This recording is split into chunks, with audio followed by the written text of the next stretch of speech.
The flow of the parashas, that is, the beginning of Parshas Vayeshev, which starts discussing, as Rashi describes, the story of where Yaakov and his children settled, and the end of Parshas Vayishlach just before it, in which it discusses the story of Esav and his children and how they settled and where they settled, all the way to the kings of Edom and the chiefs of Esav that followed, Chazal explain with the following mashal. A mashal of a king that had a pearl, and it was inside the earth, the dust, and the pebbles, and the king needs to search amongst the dirt and the pebbles to get the pearl out. When the king finally gets to the pearl, he puts all of the earth, the pebbles aside, and he's now dealing only with the pearl.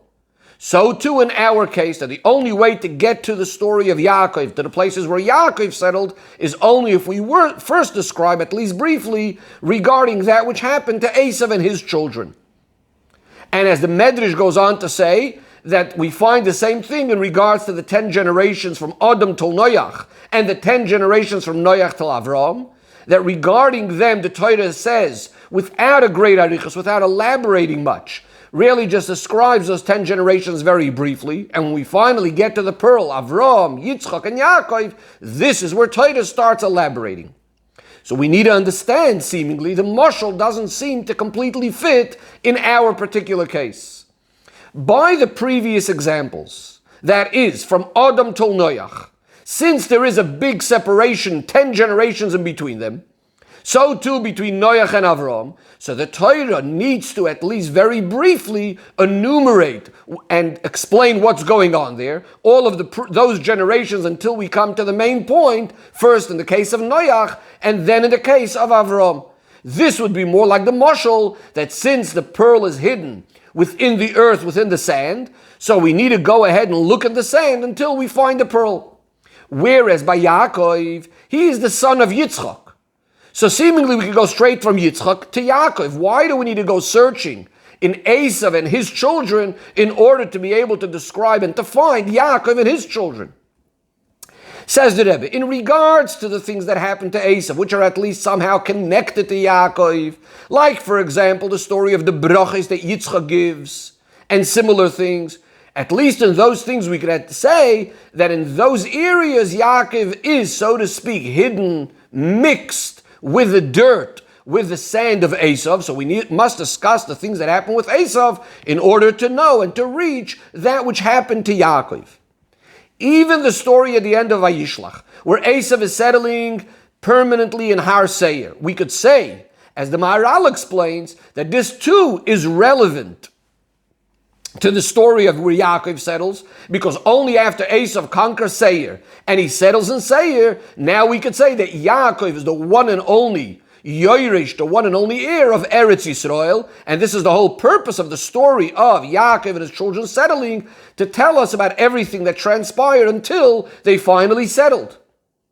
However, says the Rebbe, in addition to the fact that even then it's not completely easy to understand and smooth, because in the mashal it seems to be that the pearl is actually hidden inside the dust and we need to go searching for it. Whereas based on the explanation we just said, at the very most, these stories that happened to Esav are connected to Yaakov. But to be able to say that they're actually mixed with, that Yaakov and Esav are mixed together, even if we're saying that they're mixed in some way as far as where they're settling, but it's not, you wouldn't say that Yaakov is hidden within Esav, like in the case of the pearls inside the sand, where you need to look and you need to search for Yaakov within the story of Esav. Furthermore, the Rebbe says it's not understood. The pasuk enumerates also the children and the chiefs of Esav where they settled, all the way to the kings of Edom, which ruled before there is a melech by Bnei Yisrael. And that's basically going till the time of Shaul HaMelech. We have the chiefs of Esav, which come after the time that Hadad passes away, and when they no longer have Melucha. So these things seemingly are completely in no way connected and mixed with the things that Yaakov and the places where Yaakov and his children are settling. So why is all of that relevant? We also need to understand, says the Rebbe, a number of details in the mashal to understand what they would be in the nimshal. Number one, what are the two details of Afar, the sand, and the tsuroiros, the pebbles. Number two, why is it important to emphasize that when the king finds the pearl, he sort of puts away, leaves aside all of the sand and the pebbles, and he's now involved only in the pearl? Seemingly, this would be completely self-understood, that as soon as the pearl is found, we're obviously only going to be dealing with the pearl. So it should have just said briefly, as soon as the king gets to the pearl, he's dealing just with the pearl. From the arichos of the wording in the mashal, it's obvious that even after he finds the pearl, there still needs to be some special activity that he's doing, that he's putting down the rest of the sand, etc., in order to be able to properly deal with the pearl. Another point, says the Rebbe, we discussed many times that in Pirush Rashi al HaTorah there's very, very amazing deep inyanim that are hinted, and the Rebbe says we see over here in Rashi where he also quotes this medrash, the mashal of the medrash, but at the same time he makes a number of changes. Number one, instead of the medrash's words lefashpesh ba'afar, searching in the sand, etc., Rashi says memashmish b'cholis, looking, feeling the sand, v'koivroi b'kvoro, and he's sifting it with a sifter. Now this detail of sifting it with a sifter is mentioned in the medrash elsewhere, where this mashal is also brought, but there the mashal is brought in completely different style. Rashi is not quoting that mashal seemingly at all, other than these words of sifting it in the sifter. So why is that relevant? Number two, Rashi brings also the two ideas of sand and pebbles, but here Rashi makes a change. In the beginning of the mashal, where the pearl falls down into the sand, and that the person is looking for the pearl, in both of these cases, in the beginning of the mashal, Rashi only mentions sand, doesn't mention pebbles at all. At the end of the mashal, where Rashi is speaking about the fact that once he finds the pearl, he throws away the rest, here Rashi is not mentioning the sand, Rashi is only mentioning he throws away the pebbles. Another thing that Rebbe says we need to understand is, the last part of the mashal that Rashi brings is going to be again different slightly to the way the Medrash brings it, where Rashi uses the term mashlichas hatzroides, he throws away the pebbles, rather than the word hiniach. The Maharal, says the Rebbe, explains, the fact that Rashi does not mention sand at the end of the mashal, again he only mentions that he throws away the pebbles. So the Maharal says, because this is coming to explain why the pasuk does not speak anymore about Esav. After we start discussing all the stories of Yaakov, because all of the things that happen later where Esav settles, etc., are totally not relevant anymore to the story of where Yaakov settles, similar to the pebbles that are going to be thrown out. And this is why they are called specifically pebbles once we get to this point of the mashal, because everything else that happens with Esav was really never mixed properly with Yaakov anyways. It's never mixed part of Yaakov's story. Just like the pebbles that really never mix with the pearl, the only thing you could say it's really mixed together is when the pebble is inside the sand. However, the Rebbe says this pirush is not understood, because in addition to the fact, then there's absolutely no chiddush at all in the fact that he throws away the pebbles, because once, as the Maharal says, he starts speaking about Yaakov, he's not speaking about Esav, so it's obvious that's, in other words, this point is clear from the beginning of the mashal already. That once he's searching in the sand, he only searches in the sand until he finds the pebbles. So there's no point even of mentioning this idea of throwing away the pebbles. But in addition to this, according to the Maharal, it would come out that even before you found a pearl, it was never, you never really have to look amongst those pebbles, because as the Maharal puts it, the pearl never really mixes with the rocks, with the pebbles. But from Rashi's wording, that only once he finds the pearl, this is when he throws away the pebbles, it seems to be quite obvious that before the pearls are found, it is mixed with those pebbles. And in the Medrash, that's definitely clear. It says that the pebble is inside the offer and inside the tsuroiros. Inside of those pebbles, he needs to search in the sand and in the pebbles. Says the Rebbe, the explanation of all of this is, the whole purpose of Yaakov settling Yeshuvah Yaakov is not only about where Yaakov is settling and his children in the land of Eretz Yisrael right now in this story, but rather as Yaakov tells Esav, Ad asher avoy el Adoni Seira, until I will come to my master in Seir, which means, as Rashi himself tells us, the time when it will be fulfilled a promise in the times of Mashiach, V'olo Moshiach Bar Tzion, Lishpoitas Har Esav. And this is really what Chazal are speaking about in the mashal, that it's a mashal compared to the pearl. We're speaking mainly over here, not so much where Yaakov himself is settling, which, as we said before, regarding this, we wouldn't be able to say that Yaakov's story is really hidden in the story of Esav and his children, but rather we're speaking about the whole shleimus and tachlis to which Yaakov needs to reach eventually, the time when he comes to Seir in the times of Mashiach. And since to be able to reach this is dafka in the avodah, when we're dealing with Esav and his children, as we will soon explain, this is why we say that the tachlis of shleimus of Yaakov is really hidden within Esav. In other words, Yaakov is going to come to his shleimus dafka from being within Esav, as we'll soon see.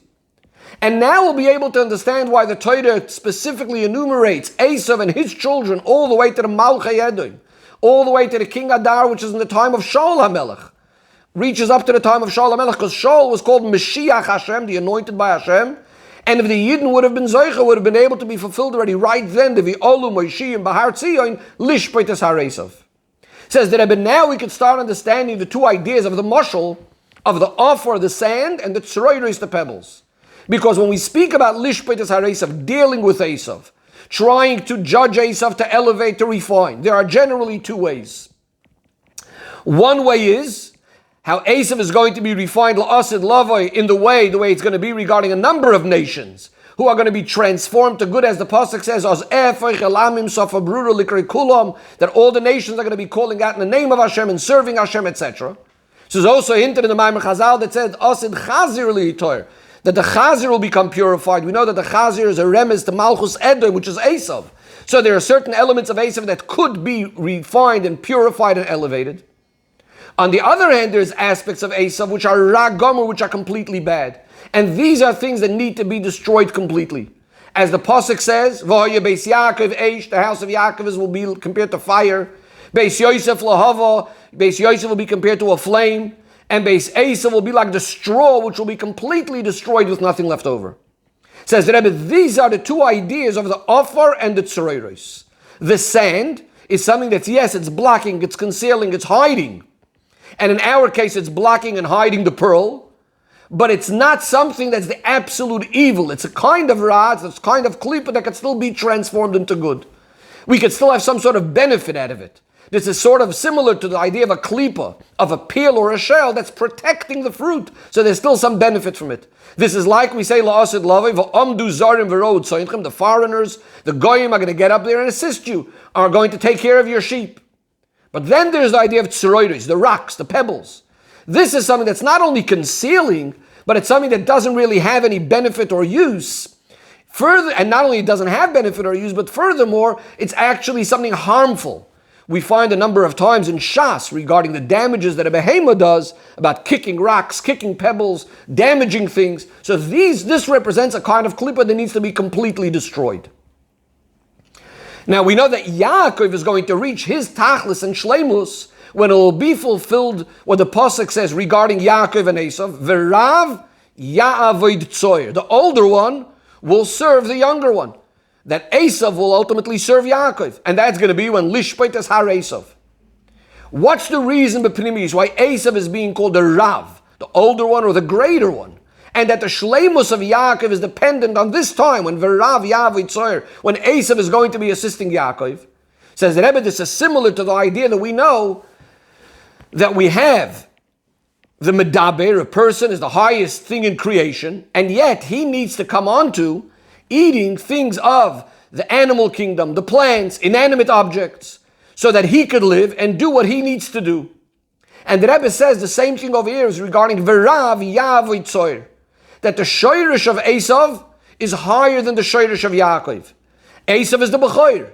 It's explained in Kabbalah and Chassidus that Esav, he is rooted in the world of Olam HaToyu, which is higher than the level of Yaakov, which is Olam HaTikun. And by Yaakov going ahead and refining and elevating those sparks of Kedusha from Olam HaToyu, which are in Esav, when he elevates them to their shoyrish, then Yaakov himself gains, he himself is elevated. The level of tikkun is elevated. He comes to his tachlis and shleimus. In fact, says the Rebbe, now we have another reason, besides what we discussed earlier, why the Pasuk is mentioning all of these kings that are ruling before the Melech L'Bnei Yisrael, because this is hinting again to the same idea of the special Mila that Yaakov is going to reach, specifically through elevating Esav, as it's known that the kings of Edom are rooted in these levels of kings, the spheres of Olam HaToyu, which are ruling before there's a Melech B'nai Yisrael, meaning that they're higher than the Darga of B'nai Yisrael, because they in their Shoresh are preceding, they're higher, the level of Tikkun, the level of B'nai Malchei Yisrael. Says the Rebbe, here we have a Hayrati Yidden in the time of Golus. The descent in Golus, especially this last Golus, Golus Edom, which as quoted before, this is what we're referring to in the Medrash and Rashi, Yeshuvei Esav v'tol Esav. The happenings and the settling of Esav and his children is also that we should be able to refine and elevate the sparks that are in those Gashmiistic things. And through this, the neshama is elevated to even higher than its original root. Because I said before, the root of the sparks are in Olam HaToyu, which is higher than the root of the neshama, which is in Olam HaTikun. And this avodah of bitter and itzoitzis Chazal are hinting to with a mashal of the pearl that's found inside of the dust and inside of the pearls, inside of the pebbles. The pearl is obviously a mashal on the spark of holiness that had fallen down into the dust and the pebbles. The dust and the pebbles are the two types of inyanim gashmiyim, which are the dust representing Dvarim Gashmim, which are only concealing, covering over the sparks of Kedusha, over the pearl. And this is things that through Avodah we could refine, we could elevate these sparks to their root. On the other hand, the pebbles represent those kind of things that are completely raw, completely bad. To the extent that some of them we can never take out through a regular Avodah, the spark of holiness inside of them. In other words, of course they also have a spark of holiness, a pearl inside of them, because otherwise they wouldn't be able to exist. But it's so concealed that we can't deal with it at all. And these things we need to completely push away. We need to completely throw away. Says the Rebbe, but after we find the pearl, before we can actually start dealing with it, we need to make sure to heiniach offer, to put aside all the dust, etc. In other words, that we need to show the idea that all of these gashmi is the things by themselves on their own, if not for the pearl, have completely no significance whatsoever. And the only reason why I was dealing with them was only to get out the sparks of good and holiness that was hidden inside of it. Says the Rebbe, this is why it is relevant in the mashal to say that he put away and moved aside all the dust. This is relevant for dealing with the pearl. We asked before, why is it relevant to speak about it? Obviously, he's not going to deal with the dust anymore. And the idea being is, because when the Gashmiistic things actually take up some space in your mind, actually have some sort of significance, then you not only won't you be able to take out the spark out of it, but furthermore it's possible that by dealing with these Gashmiistic things, it's actually going to cause a yerida in the neshama. Only when a person is eating and drinking and all of his Gashmiistic things, b'chol asher tasa, everything he gets involved in, is in a way that he's maniach, he puts it all aside, he lets go of all of those dust and pebbles. Then he's able to refine those sparks properly, and that will be poil of great ilui in his neshama, as said before. Says the Rebbe, now we can understand the changes that Rashi makes, with which this he's explaining and hinting in Yeinish, Atoysh, B'toyda, and Rashi, the details of the Seder Avoida in Avoidas Habirurim. And the Rebbe explains, the main Avoida of Bidur Anitzoitzis, as said before, is in the choil, in the sand, not in the pebbles. Those are the ones that al derech haragel, in a regular way we cannot elevate. We cannot get to the pearls inside of those. And therefore the first thing, as Rashi says, is Adam and Mashmish b'choil, he's feeling around in the sand. You have to feel around, you have to figure out, you have to search the place where the pearl could be found, which is a place of sand. And not looking in the place amongst the pebbles where you're not going to be able to find the pearl in a way that you'll be able to elevate it. Then, once we are ready, went through the sand that was previously mixed of good and bad. There was the spark inside of it. So now that we started dealing with elevating the spark, we take it and we sift it through that sifter. That means we completely need to separate between the good and the bad, so that we're finding and we're removing and completely separating that pearl, the godly spark, the holy spark that was there. And then Rashi says, like the Medrash, that we need to make sure that once I find it, we throw away those pebbles. We need to throw away any of the bad, of the evil, of the waste. And what are we referring to over here? We're referring to over here not only what we said before is the pebbles which never had any good to start with, but now the Rebbe is saying, even the sand that I separated now from that pearl, now that's also being called tsuroiros, that's also being called pebbles, meaning that's also part of that which is just bad now and we need to get rid of. In other words, as long as we didn't separate the good from the bad, so these dvarim gashmim, these gashmis, the things were still on the level which we called sand. In other words, it was just covering over the godly spark, but it wasn't bad, it wasn't evil. But once we sifted it through, once we separated all the good from the bad, that itself now changed and transformed that sand into the level of tsuroiros, like those pebbles that need to be completely thrown out. Because now it doesn't have any good in Kedusha, and therefore it's a ragam or it's complete bad. In Avodas Ha'adam, what this means is that the only way to really proper elevate something, Gashmi is the thing, is only when we approach it with the attitude that the Dvarim Gashmim on their own have absolutely no significance whatsoever. And that therefore, as soon as we find a pearl, we completely put aside the dust and all of the rest. And what we're recognizing is, in other words, that if not for these godly sparks, all they are is complete tsuroiros, like the things that are completely, absolutely evil. And therefore, as soon as he finds it, he actually throws it away. And only in that way could he properly take the pearl, as Chazal say in a different place, a similar idea regarding eating a fruit, that, it's a Gemara about Reb Meir, that he eats the inside and he throws away the peel. But eating the inside, that is connected with throwing away the peel. In order to be able to eat it properly, that's by throwing away that which you don't need. Says the Rebbe, this avodah of Bidur Anitzotze started mainly with the avodah of Yaakov, because through him specifically started the main achana to Matan Torah.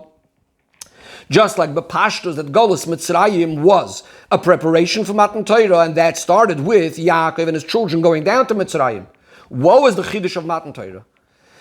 Bringing down a level of elikus which is completely higher than Oilamos. And only through that could you cause the proper bitter elevation of the world in a way that you completely throw away all of those tsuroiros, all of those gashmis, the things which are not kedusha. Because, why do we need that oil that's higher than the Oilamos? Because as far as the oil that's clothed in the world, as far as a level of elikus that's still connected to the world, so world, so to speak, still takes up some space, has some sort of significance. The avodah that we're speaking about, mashlichas hatzoros, if you really want to get rid of everything, you need to make sure that the gashmi doesn't have any space, doesn't take up any space, and is insignificant completely. And that will specifically come only from an oil that's higher completely from the oilamos, compared to which the oilam has absolutely no tfisas makom, and that will give us the koyach to be able to do the avodah b'shleimus. Says the Rebbe, this is why Rashi brings the mashal of the pearl specifically in our parsha by Yaakov, not by Noach and Avram, which we mentioned before, that technically is a similar idea. Because even though it's true that by them and through them they also accomplish a certain level of bidur anitzotzus, Noach elevated the 10 generations that were before him, and similarly and even more so Avram to his 10 generations. But it was not in a way of completely throwing away the tsuroiros, throwing away those pebbles and taking the pearl, meaning that even after the bidur, the world still remains somewhat of a metzius, as the Rebbe will soon explain. But nevertheless, Rashi does bring about those 10 generations from Noach and Avram, and in connection to this mashal of the pearl, to hint that it's only after the bidur of Noach and Avram, now we can have the bidur of Yaakov. And the Rebbe explains, Noach accomplished a bidur in the matters that are connected to the world. In other words, before Noach and Noach's avodah, the world was filled with corruption. Noach, through his avodah, achieves that the world should be a proper world. He sees a new world. And therefore the Eibishter makes a krisas bris with him, that the world is now going to exist, that all the seasons are going to continue, and so on and so forth. Avraham Avinu brings about something even more than that. There should be gili elikus in the world. Not only the world should exist, but godliness should be felt in the world. Avraham Avinu goes around Vayikra Shem B'Shem Hashem Kelelim, calling out in the name of Hashem. The Rebbe says that this is also includes the idea that the Shavah Mitzvahs B'nai Noach should be done not only because human logic dictates so, but because the Eibishter says so. Once we have these two things, we can now come to the bitter of Yaakov, the preparation of Matan Torah, which is going to achieve drawing down a level of Elikus that's completely higher than Olam Ois, and that's the way we're going to be able to be Mevader the world in the absolute Shleimus. Says the Rebbe, just like by the bitter and choices of every individual Yid in his Avodah, it needs to be in a way that the moment you find that pearl, you throw away all the rest. So too is true regarding to Klal Yisrael. The general idea of Golus is for the purpose of elevating the sparks through Klal Yisrael in all times and places of Golus, as mentioned earlier. And as it says regarding Golus Mitzrayim, that when they're finished, they go out with great wealth, which is referring to the Netzutzes Kedusha, the sparks of holiness that they took out of there. And therefore, as soon as the time of Golus Mitzrayim ends, meaning the time that they found the pearl, that they had all the sparks, then keherifying, like in the blink of an eye, they go out of Mitzrayim immediately. Seemingly, you could ask, what's the rush? If the enslavement is over already, the Yidden are in the best part of Mitzrayim in the land of Goshen, so what's so terrible staying another little while in Goshen? But the answer is that that's the way Bidur Hanitzoitzes works, as we just explained, that the moment you find a pearl, you need to immediately throw out all of the waste and all of those pebbles. Says the Rebbe, the same thing is true at the end of the Birurim of this whole Golus, and the Geula of this last Golus, Golus Edom, which is compared to the Yitzias Mitzrayim, that as soon as the time comes, Miyad Heinigol, the Yidden are redeemed immediately. All Yidden go out of all lands and come with Mashiach to the land upon which the Eibishter's eyes are constantly all the time. The Geula Hamit is Vashleima B'Karev Mamash.